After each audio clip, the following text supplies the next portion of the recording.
పోతుండ్రు. Sarpanch, MPTC, MPP, జిల్లా పరిషత్ chairman, ZPTC, ఎమ్మెల్యేలు, ఎమ్మెల్సీలను, ఎంపీలను, ఈ దేశ ప్రధానమంత్రులను తయారు చేసే విద్యను అందించేది మీరే. నేను కూడా ప్రభుత్వ పాఠశాలలనే చదువుకొని వచ్చిన, ఎక్కడ కార్పొరేట్ స్కూళ్ళల్లో చదువుకున్నాను కాదు.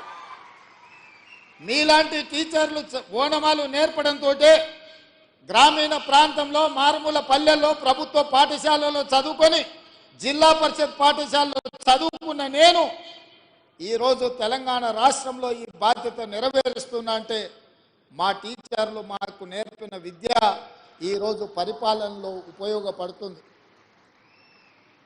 నేను కార్పొరేట్ స్కూల్లో చదువుకోలే, లేకపోతే గుంటూరులోనో గుడివాడలోనో అసలే చదువుకోలే.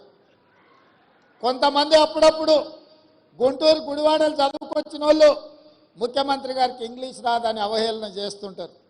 నేను ఒక మాట అడగదలుచుకుని ఈ వేదిక మీద నుంచి, చైనా, జపాన్, జర్మనీ ఈ దేశాలలో ఎవరికి ఇంగ్లీష్ రాదు, కానీ ప్రపంచంతోనే పోటీ పడిన అభివృద్ధిని, ఈరోజు ఉత్పత్తిని ఆయా దేశాలు అందిస్తున్నాయి.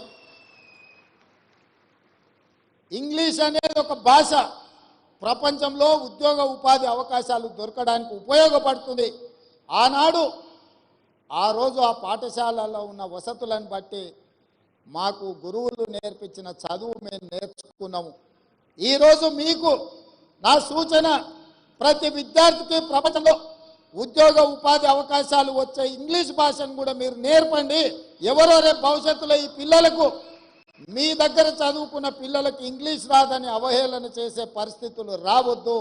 వాళ్లకు ఖచ్చితంగా మంచి భాషను, మంచి భావాన్ని, దేశభక్తిని పెంపొందించే విధంగా వాళ్ళకి విద్యాబుద్ధులు నేర్పండి. రాష్ట్రం పట్ల, దేశం పట్ల, ఈ సమాజం పట్ల సామాజిక స్పృహ ఉండే విద్యార్థులను తయారు చేయండి.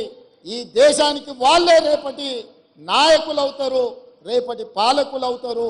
రేపటి నాయకులను, రేపటి పాలకులను తయారు చేసే బాధ్యత మీ మీద ఉన్నది. ఇది గురుతరమైన బాధ్యత, గురువు బాధ్యత అని చెప్పి నేను సంపూర్ణంగా విశ్వసిస్తున్నా. ఈరోజు రాష్ట్రంలో గురుకుల పాఠశాలలు ఇచ్చినా అంటున్నాడు. ఎస్సీ, ఎస్టీ, మైనారిటీ, ఓబీసీ గురుకుల పాఠశాలలు ఇచ్చినా అని అంటున్నారు గత పాలకులు. నేను అడుగుతున్న, ఎవరికైనా ఎక్కడైనా మౌలిక వసతులు ఉన్నాయా? అక్కడో ఇక్కడో పిట్టగూళ్ళలోనో పోల్చి బాంబుల్లోనో ఈ పిల్లలు చదువుకునే పరిస్థితులు కల్పించరు.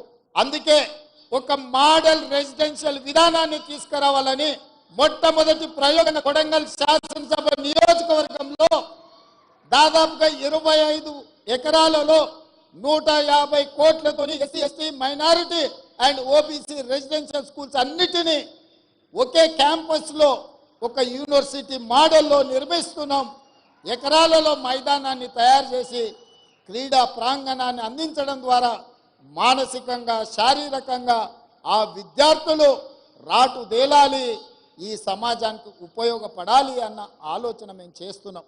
అందుకే ఈ రాష్ట్రంలో 119 శాసనసభ నియోజకవర్గాలలో ఎక్కడ అవకాశం ఉన్నా ఈ నమూనాతో ఒక క్యాంపస్ను క్రియేట్ చేయాలి, పేద విద్యార్థులకు విద్యను అందించాలన్న ఆలోచన మరి రాష్ట్ర ప్రభుత్వం చేస్తున్నది. ఇదే కాదు, ఆనాడు ప్రతి కిలోమీటర్కు సింగిల్ టీచర్ పాఠశాల, ప్రతి 3 కిలోమీటర్లకు ప్రాథమిక పాఠశాల, ప్రతి 5 కిలోమీటర్లకు ప్రాథమికోన్నత పాఠశాల, ప్రతి 10 కిలోమీటర్లకు ఒక హై స్కూల్, ప్రతి మండలంలో జూనియర్ కాలేజు, ప్రతి నియోజకవర్గంలో డిగ్రీ కాలేజు, ప్రతి రెవెన్యూ డివిజన్లో ఇంజనీరింగ్ కాలేజ్, ప్రతి జిల్లాలో మెడికల్ కాలేజ్ అండ్ యూనివర్సిటీలను ఇవ్వాలన్న విద్యా విధానంతో ఆనాడు కాంగ్రెస్ పార్టీ 2004 నుంచి 2014 వరకు పేదలకు విద్యను అందించే ప్రయత్నం చేసింది. ఈ